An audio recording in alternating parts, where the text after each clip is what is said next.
Plongez dans le grand bain de la vie locale avec Radio Grand Lac sur 92.1.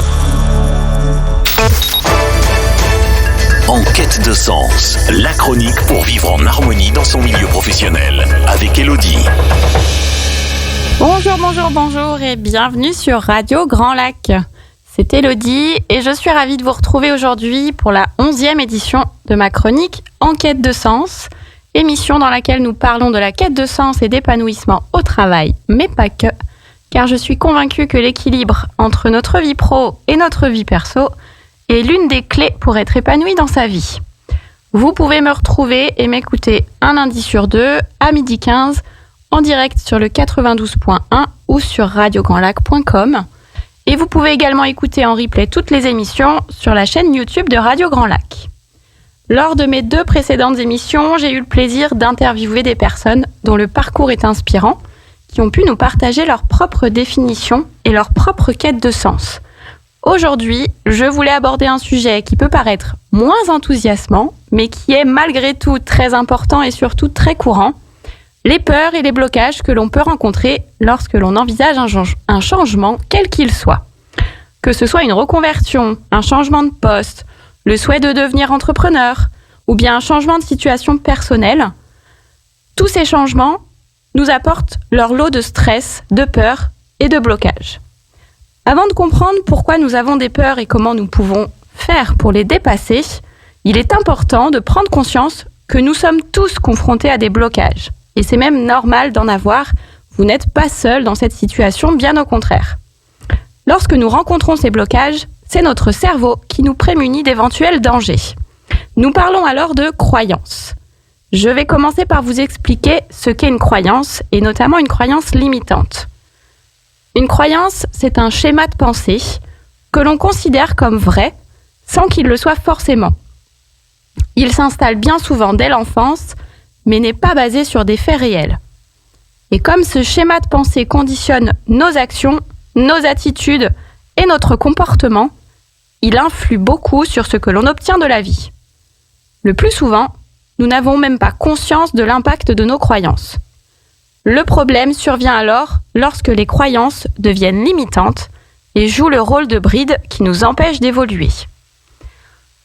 Par exemple, lorsque vous vous dites « Je ne suis pas légitime pour ce poste » ou « Je ne suis pas légitime pour devenir entrepreneur »,« Je n'y arriverai jamais »,« Je ne peux pas », etc. Ces phrases types qui reviennent en boucle dans la tête bloquent tout processus d'évolution. Elles sont très courantes, voire systématiques dès lors que l'on envisage un changement.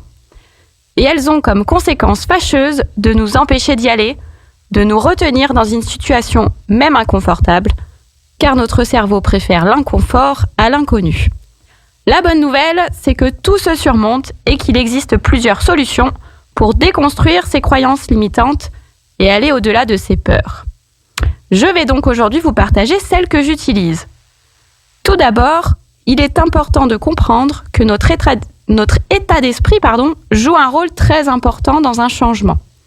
Si vous voulez changer quelque chose qui ne vous convient plus, votre état d'esprit fera la différence pour vous permettre d'arriver au résultat souhaité. J'aime beaucoup une citation attribuée à Bouddha qui témoigne justement de la suprématie de l'état d'esprit pour construire sa vie. Cette citation, c'est la suivante. « Nous sommes ce que nous pensons.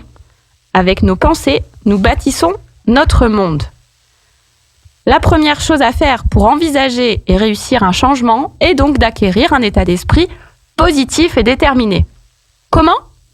En vous habituant, ou en vous forçant au début, à voir le positif dans chaque situation, même celles inconfortables. En étant également ouvert aux opportunités et aux nouvelles rencontres, en parlant de votre projet de changement autour de vous, ou encore en visualisant le résultat que vous souhaitez atteindre. Le fait de conditionner votre état d'esprit viendra également alimenter la confiance en soi, et c'est là-dessus que vous pourrez vous appuyer pour opérer votre changement. Ensuite, ce que j'utilise pour déplacer mes propres blocages, c'est de me confronter à mes propres peurs, afin de comprendre l'enjeu caché, pour définir les risques réels encourus, pour ensuite pouvoir identifier toutes les ressources et solutions dont je dispose. Par exemple, si mon blocage concerne le fait de ne pas oser me lancer dans l'entrepreneuriat parce que j'ai peur que ça ne marche pas. L'enjeu caché peut être que je n'ai pas confiance en moi, ou que je n'ose pas parler de mon projet, ou que je ne sais pas comment communiquer, ou encore que j'ai peur d'échouer. Bref, il peut y avoir plusieurs enjeux cachés. La première chose à faire est donc d'identifier le vôtre. Une fois que vous avez identifié votre peur profonde, c'est de vous confronter aux risques réels encourus, c'est-à-dire les réelles conséquences possibles. Dans cet exemple, le risque réel encouru, c'est de ne pas gagner assez d'argent et de devoir arrêter mon activité d'entrepreneur. L'objectif suivant est donc d'identifier toutes les solutions qui s'offrent à vous si vous arrivez dans cette situation risquée. Dans cet exemple, si je me lance mais que je ne gagne pas assez d'argent, je peux par exemple reprendre une activité salariée, je peux peut-être utiliser des économies pendant quelques mois, et je peux aussi compter sur mon conjoint, mes parents ou d'autres ressources. En bref, la première clé que je vous partage consiste à prendre conscience que vous aurez toujours des solutions ou des ressources si toutefois la situation risquée venait à se produire. Je vous invite à créer ce que j'appelle votre journal de bord de ressources en cas de crise. Mais attention, si, lorsque vous commencez à lister toutes les solutions qui existent en cas de situation risquée, vous constatez qu'il n'y en a pas, alors c'est que ce changement est réellement trop risqué et qu'il est peut-être préférable de ne pas se lancer. Le fait de vous confronter aux risques réels encourus et de réfléchir à toutes les solutions existantes a donc deux résultats possibles.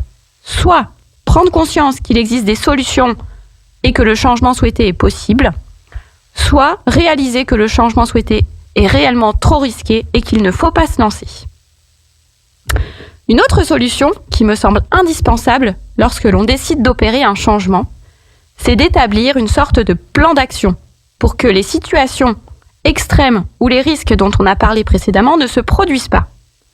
Si nous restons sur le même exemple, j'ai peur de me lancer à mon compte car j'ai peur que ça ne marche pas et de ne pas gagner assez d'argent.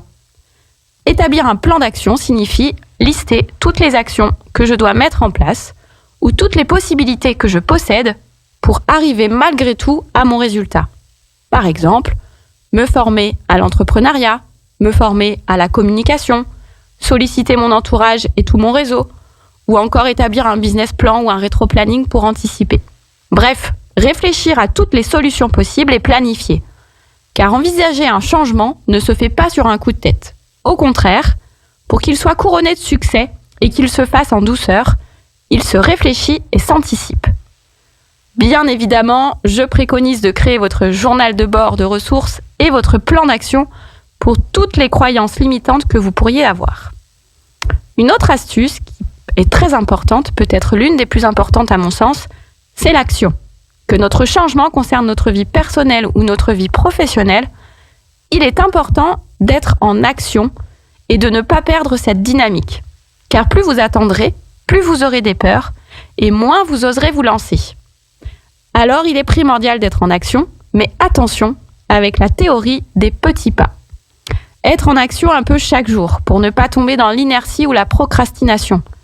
Et ne pas attendre d'avoir une action très importante à réaliser pour se lancer. Au contraire, se donner des petits challenges réguliers. Et oser.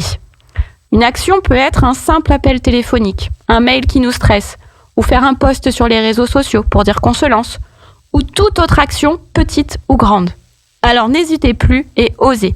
Et vous verrez que d'être en action peut vous apporter des opportunités, de nouvelles rencontres, de nouvelles idées, de nouveaux soutiens, etc.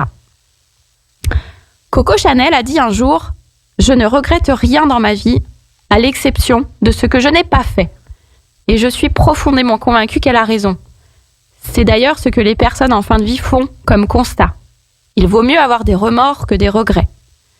Dit de manière différente, cela signifie qu'il est parfois préférable de se lancer et d'oser opérer un changement, quitte ensuite à s'apercevoir que l'on s'est trompé, plutôt que de regretter de ne pas avoir tenté. Et ce constat m'amène à mon conseil suivant, qui est de se faire accompagner et de ne pas rester seul dans son changement. Que votre changement, encore une fois, soit d'ordre personnel ou professionnel, être accompagné et se sentir soutenu est important. Il existe aujourd'hui plein de méthodes différentes pour accompagner le changement. Alors je vous invite à trouver celle qui sera la bonne pour vous. Une autre chose que je souhaitais vous partager aujourd'hui, qui est liée à mon conseil précédent, c'est de ne pas hésiter à faire une introspection profonde pour vous connaître davantage. Car en vous connaissant davantage, vous prenez confiance en vous et donc vous êtes beaucoup plus confiant sur votre projet de changement. L'introspection permet également de se remettre en question lorsque c'est nécessaire et d'arriver ensuite à s'adapter plus facilement. Tout cela vient en prime alimenter la confiance en soi et comme notre état d'esprit, je vous le rappelle, conditionne en partie notre réussite, la confiance en soi est importante. Voilà pour les astuces que j'utilise personnellement lorsque j'envisage un changement. J'avais aujourd'hui envie de conclure en vous faisant un parallèle qui, à moi, me parle beaucoup. Ce parallèle, c'est que oser un changement important, c'est comme gravir le Mont Blanc. Vous ne vous levez pas un matin en vous disant « Allez hop, je mets mes baskets et j'y vais ». Non. Gravir le Mont Blanc nécessite de la préparation, matérielle et mentale, une bonne connaissance de soi, établir une stratégie ou un parcours et d'être accompagné. Eh bien là, c'est pareil. Et tout comme d'arriver en haut du Mont Blanc, une fois tout ce chemin parcouru, avec tout ce que cela comporte, c'est un vrai accomplissement. Donc n'hésitez plus et osez le changement, lorsque celui-ci vous semble être ce qui est bon pour vous. Un rapide rappel des clés que je vous ai partagées aujourd'hui.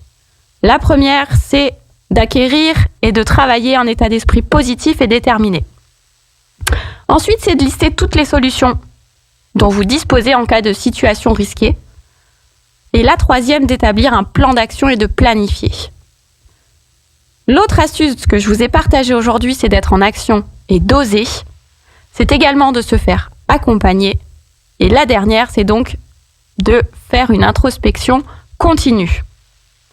Et aujourd'hui, j'avais envie de terminer cette chronique avec une autre citation. Vous le savez, j'aime beaucoup les citations. Une autre citation que j'aime beaucoup qui dit « Oser, c'est perdre l'équilibre un instant. Ne pas oser, c'est se perdre soi-même. » Alors, j'aimerais vraiment que tout le monde ne se perde pas. Pour aujourd'hui, la chronique est terminée. Et vous aurez la chance de rester sur Radio Grand Lac. Aujourd'hui, nous avons un chouette programme. Comme d'habitude, vous retrouverez Anne et l'épicerie culturelle du territoire à 13h. Vous aurez également Aurélie et Damien à 18h30 dans Portez-vous bien. Et exceptionnellement, aujourd'hui à 17h, vous pourrez retrouver Hilde et Jérémy dans l'émission Il y a du terroir sur la table. Une émission exceptionnelle pour parler de Tokissime, la rencontre des grands chefs étoilés, qui se déroule à Megève. Et moi, je vous souhaite à tous une très belle journée ensoleillée. 24h sur 24, 7 jours sur 7, Radio Grand Lac, à Aix-les-Bains et autour du lac du Bourget, votre radio.